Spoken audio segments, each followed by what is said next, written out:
Against the backdrop of a raging COVID epidemic and a quite visceral Black Lives Matter movement, Abroad While Black was born.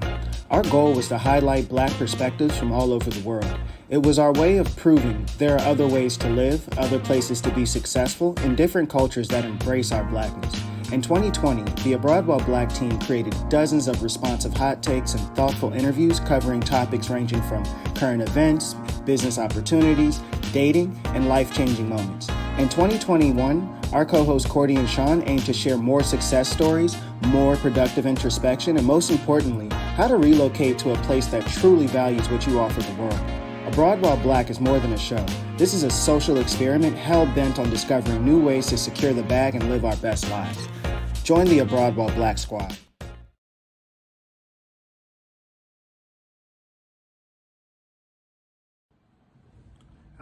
Hello, Abroad While Black squad. We're back together again. I am your host, Sean Burrows. I am the co-founder of Ingressive for Good and the CEO of Burrows Enterprises. My goal in life is to build an economic bridge between Africa and the diaspora.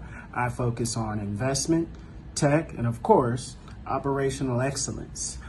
So let's get started. Today, I'm going to get into the third and final installation of operations and remote work efficiency. If you've been following, the first week we did, let me say this. First of all, I apologize. This video is a week late, and I'm even pushing it a bit late to get it done to be put up this Sunday, but here we are, and we're going to get it done. So the last 2 weeks, not counting last Sunday, but we went over should you or should you not work remotely or install that process into your company or into your way of working, right? So we went over that part. That was pretty fun. Go back and check it out if you didn't. The week after that, I went through the tools and different things you would need to use or you could use, just different stuff you can go through if working remote is something that you have chose to do. And now today, I'm just going to give you a few tips, some focus areas, and, just things to kind of put your attention on if you want to do it. And the way I frame the whole process of working remotely is basically preparing for war. So now I'm going to go into more details, but I'm just going to, give you a series of questions that you need to ask yourself in different places if you are going to work remotely effectively and efficiently. So number one, the first thing you have to go to war with is yourself. What I'm talking about is self-discipline. So there's just certain questions you have to ask yourself if you are choosing and things you need to consider when you're working remotely. One of the first was being like, is your personal life stable enough?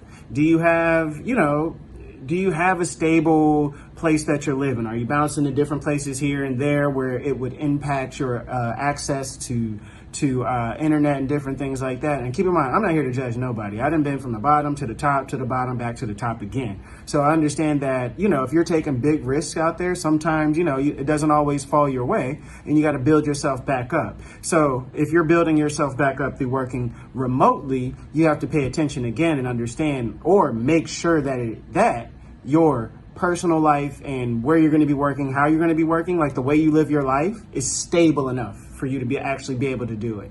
The second one, are you already able to sustain yourself to a certain degree?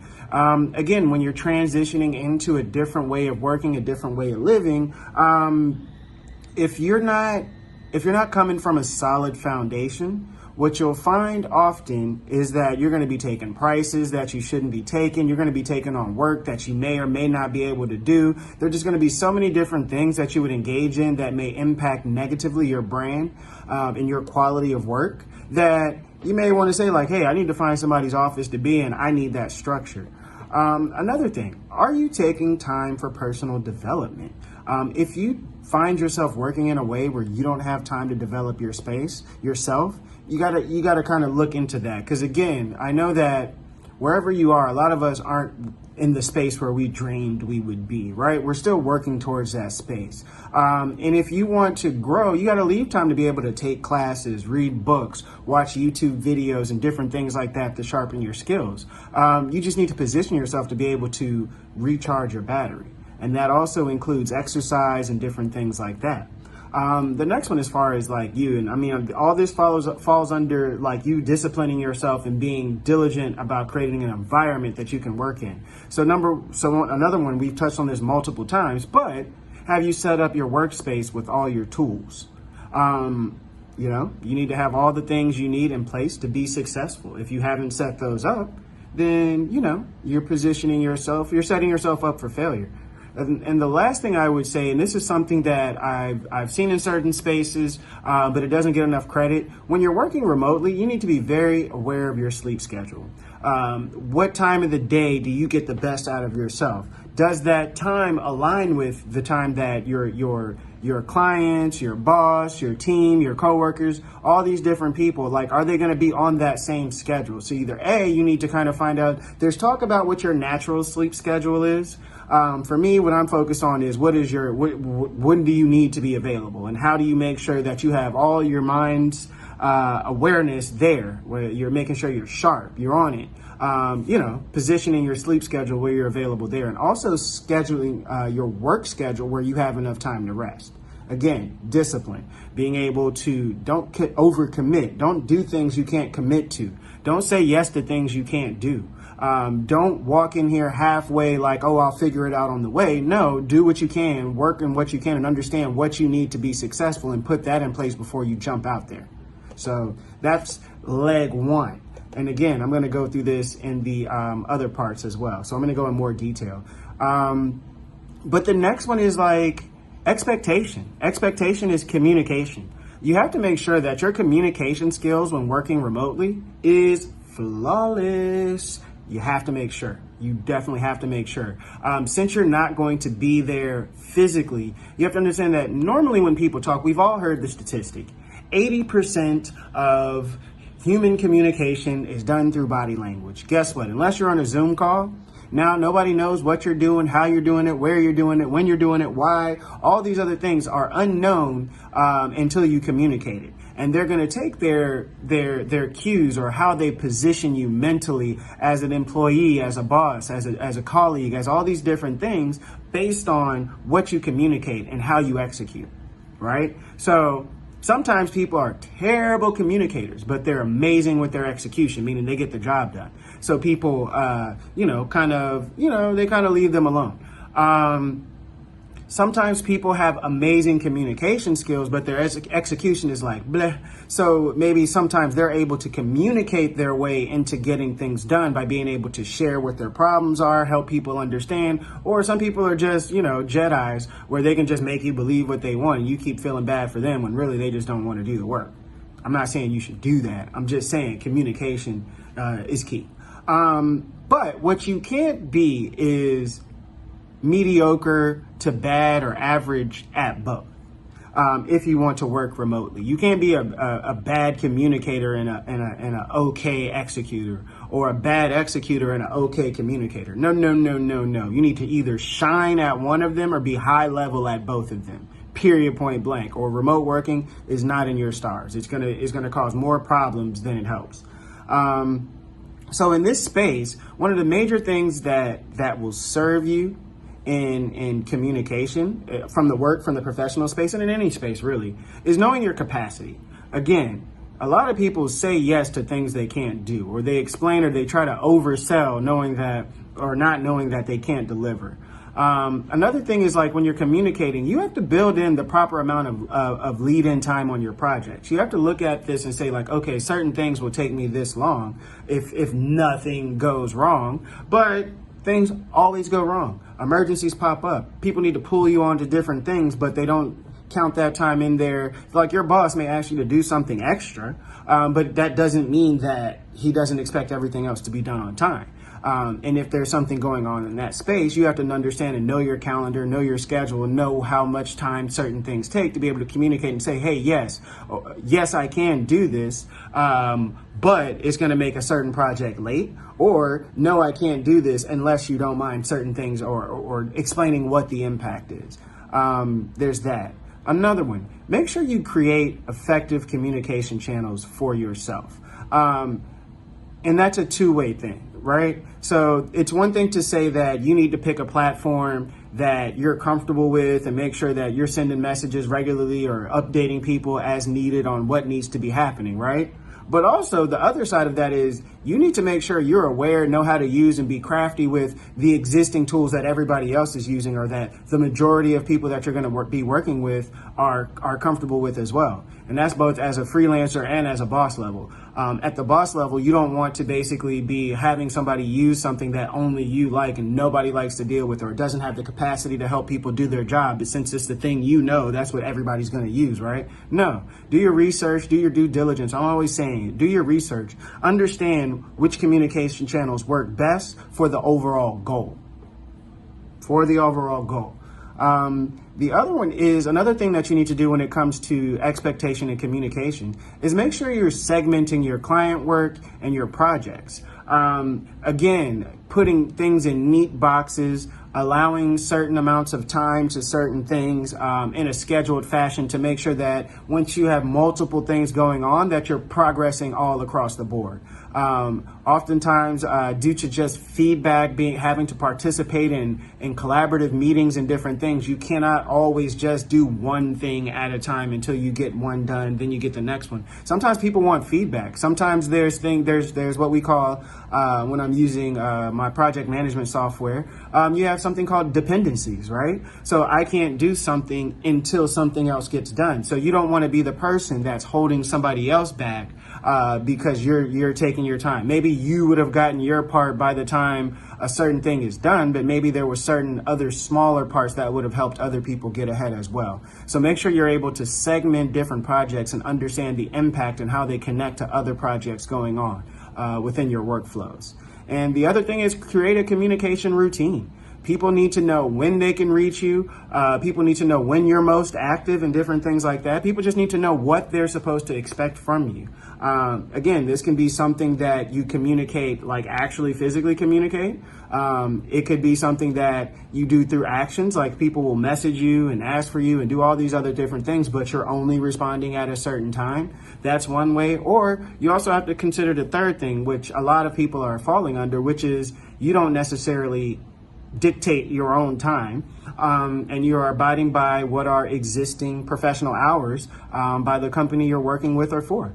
And when that happens, again, you just have to make sure you're available, but also you have to make sure that you're able to balance it where you're not working so far outside of hours. So perfect example being, since we work remotely, people with all of my companies, people are sending messages at different times in the day from different countries. Like we have somebody working in Russia, we have somebody working in the capital of Nigeria, and then I have business partners in New Jersey, right? Like how are we all supposed to get on the phone at the same time or video call or whatever, right? So it's kind of like just creating these routines where there's windows where you're able to reach people and communicate, and information is flowing in as best as possible in a direction that's fast enough to get things done according to the timetables you're setting, right?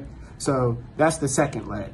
The third leg, no double entendre, is time and efficiency. Time equals efficiency. How quickly and how often you're able to get things done is how efficient you are.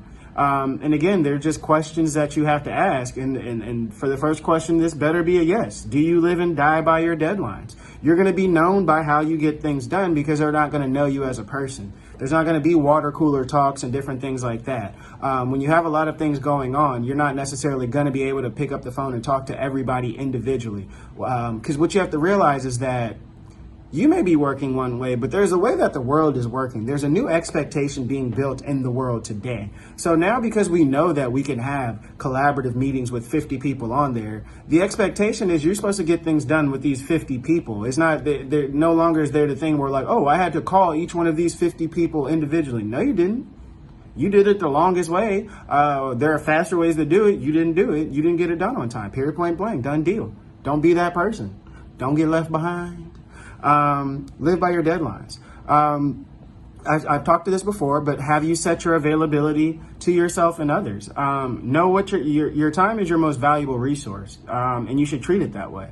Divvy it up, break it down, invest it in the right places that's going to get you where you need to go. It is almost like a commodity, and the only thing that impacts it, or one of the things that creates value is like, oh, if I do this over a certain time, this has consistency. The thing with time is you don't know how much of it you have. So you got to do the best. Live your dreams now. March towards your dreams now, because it's not promised that you're going to have time, or you're going to be able to take a break, or you're going to hit the lottery, or you're going to get that raise you thought you were. No, be working across the board on a number of possible different outcomes. That's why I mentioned above, make sure you have time for self-development. Developing yourself could be developing another stream of income, right?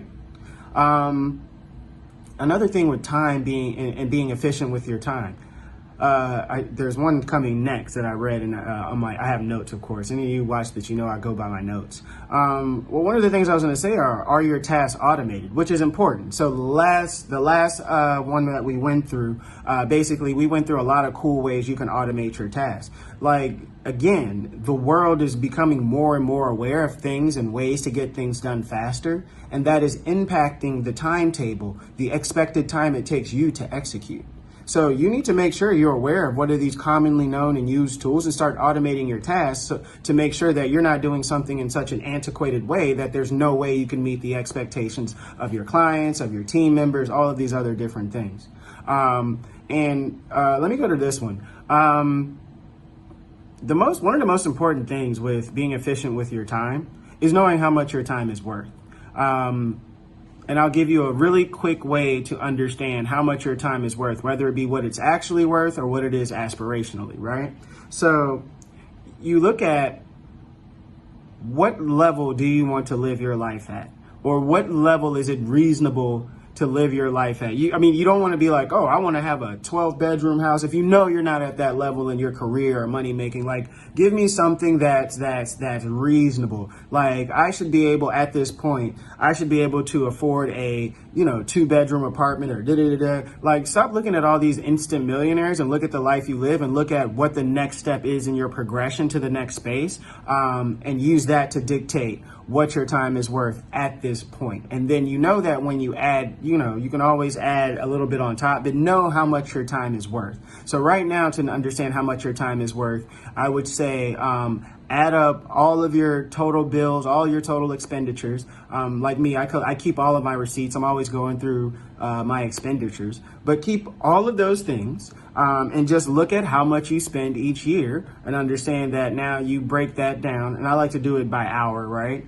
So for mine's a little bit of a mixture of both, right? So I'll just give you an example. I need to make $50,000 to $60,000 a year to live the life that I'm capable, I should be living, or whatever, within this city, within the African continent, right? So I break that down. That's a year, 12 months, how many hours I want to work a week, all of those different things to get down to an hourly rate, right? So my time, as I've calculated at this point now, is worth $40 to $45 per hour. So now for any job that I do, I have to calculate how much time is that job going to take, how much are they paying me, do the division, and understand that does this pay me at least $40 to $45 per hour. That's how you understand how much your time is worth. Or that's a key thing that I'm doing at just a basic, quick, easy to understand level, right? So let me move on to the next one. How do you create and prioritize to-do lists?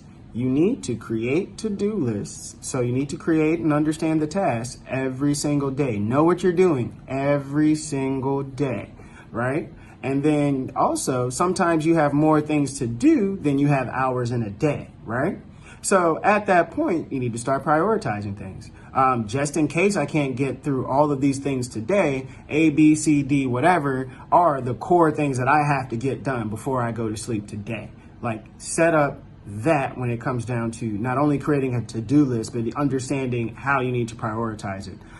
So for some of you who are on the news, on the website, there's some resources I've created that kind of give you insight into different ways to prioritize your time. There's a Warren Buffett model. There's a couple of other different ones. I even mentioned it in the previous videos, but there's a couple of them. I would say go and check out the website. So that's kind of an overview. That was actually far longer than I thought it would be. That was like freaking 20 minutes. But that's like an overview of kind of what you want to do to prepare for working remotely. That's the things you need to be concerned with, things you need to have in place. There's a lot of different things, just finer details that you need to make sure that you have covered. There are just so many different things, like understanding like how to take breaks, how to protect your time. How do you protect your workspace, right? So if you're working from home or if you're working in a shared working space, how do you ensure that people aren't just walking up on you? Just like, hey, what's up, right? You have to make sure that you protect your workspace. You have to make sure that people know what time you're working and where you're going to be working and not to bother you in those times in that space. What I love to do also, this is just tips and stuff when you're setting up your workspace, have something like white noise in the background. What you'll find is that the world is when you're at home by yourself working remotely, you'll find that the world can be noisier than you think it is. I live in a condo, apartment or whatever. And there's like this one place of all the houses here, there's like one that has children, and they just happen to be the loudest children in the planet Earth. And they just run around yelling for no reason. Like you would think you were going to look down and see a murder scene, and it's just them having the entire time of their life with a box. Like life happens, right? I can't go down yelling at kids and be like Ebenezer Scrooge every single day. Like, it's just, I got to deal with kids yelling, right? What I do, I have white noise. Basically, I have positive affirmations that are playing in the background at a level where it still allows me to think, but it's still giving me like positive messaging, training my mind to different things like that. Maybe yours is trap music. Maybe you want to be up there like 2 Chainz while you typing, you know what I'm saying? That may be your thing. But whatever it is, like consider having something in the background. Also pay attention to ergonomics. Ergonomics is like how comfortable your positioning is. I remember when I probably have calcium deposits here now. And this used to be really dark right here before I got I was going to say a gel pad for my elbows typing. It's really an old t-shirt. But yeah, I had to put something down. I had to have a chair that I like. Sometimes you'll start another thing that I did, I got this thing that you strap up. You basically put it around your shoulder, strap it up. It keeps your back straight. There are just certain things I do to make sure that my working environment is comfortable and I'm not in a position where I start having pains and different things like that. Not everybody is as young and spry as you were the day you were born, right? But yeah, you have to do certain things to make sure that you're in a comfortable position and that you're able to be in that position and keep working for the long haul. Not be in a position where your leg is going numb every single time. You're like, again, my elbows like right around this area because that's where the desk was, started turning black because basically I'm just typing all day, right? So just make sure you have like the space that you're working in is comfortable. Sometimes you'll be having back problems and different things like that, and you think that it may be coming from something else. It could possibly be from the way you're sitting, the type of chair you're sitting in, the height of your desk, all these different things. Like take these into account. So yes. So now let's get into some of these communication things. I would say that when you're working remotely, just go ahead and over communicate. I used to do this like when we were, everybody knows how to do this. Like when you're in school, especially when you were younger, some people who were trying to get in good or be positioned a certain way wanted to be the teacher's pet. They answered questions.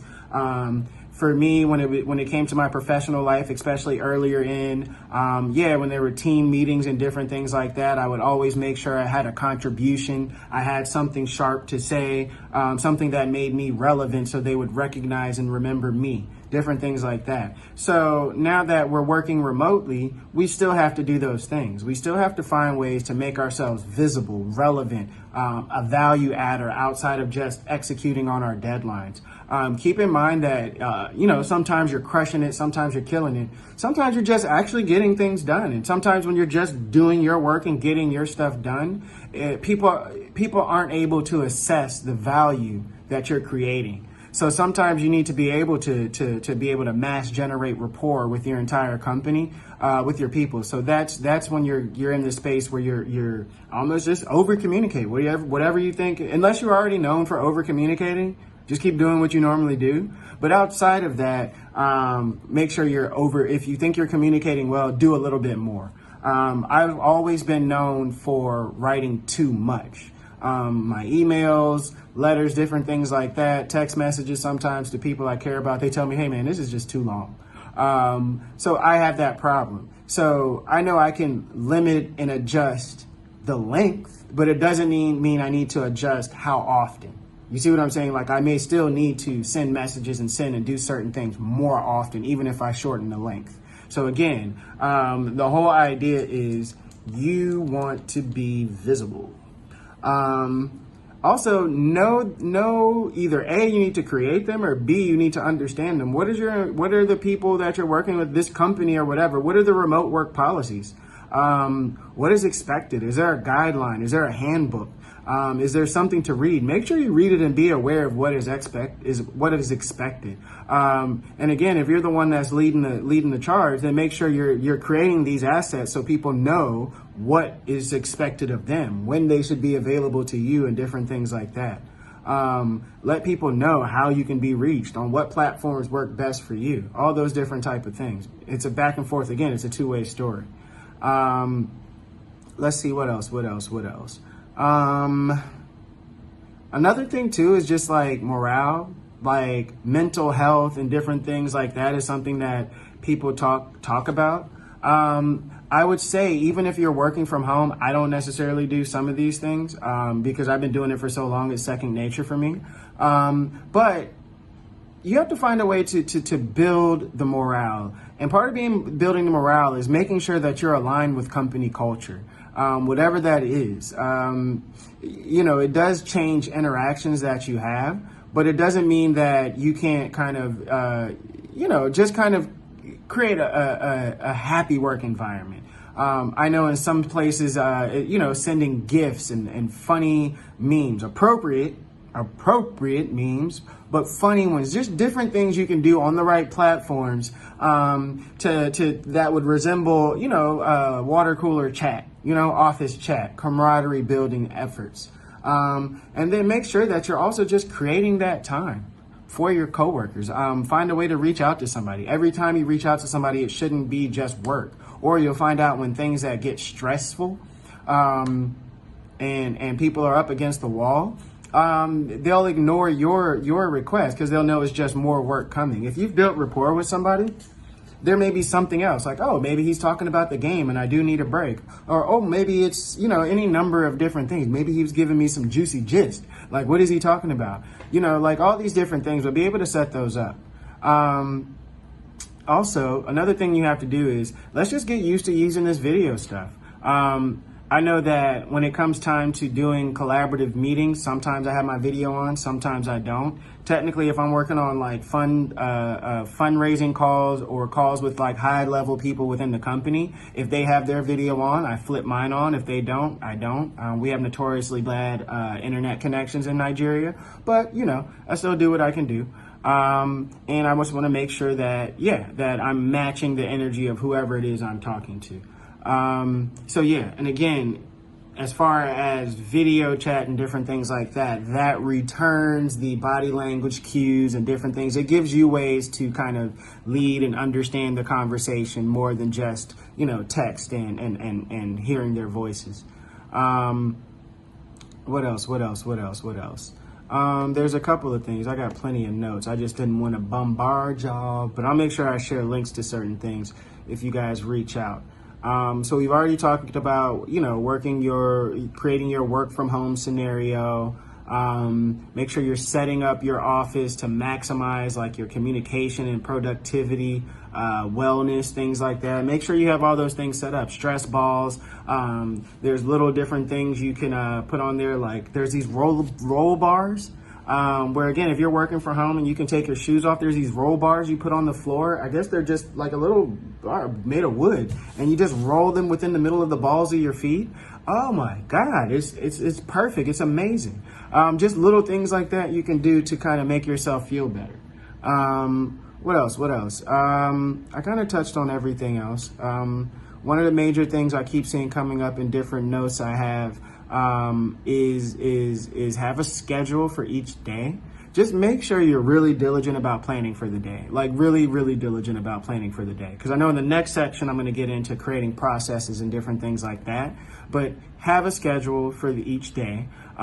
detailed and prioritized. And also, you have to plan for when things mess up. It's not just having things on the cloud or a backup hard drive or different things like that. Have an entire backup workspace. If you know that something goes on, if a water pipe busts or something catches on fire, internet goes out, have a secondary place you go to that you understand that where you can be comfortable and you can kind of get things done there in an emergency. Like, make sure you have that up.